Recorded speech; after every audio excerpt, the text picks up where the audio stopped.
Hey guys, so today is the first day of going to college on time series. The time is 7:03. I should go there by 7:30. So first I'm gonna have my breakfast and then I'm gonna go there by 7:30. Yeah. Okay, so hear me out. This is not just going on time.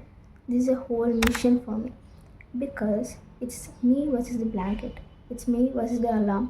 It's me versus my own brain, which tells 5 minutes more don't hurt. But no, because the moment I get late, the universe will send a dog parade, a traffic jam, or a thunderstorm just to test me. But guess what? I already imagined my entrance. Uh, Wind blowing, me in slow motion, people clapping, and teachers crying. I need to go on time for the drama, for the aesthetics. I know I'm a little bit dramatic, but that's what makes me, right?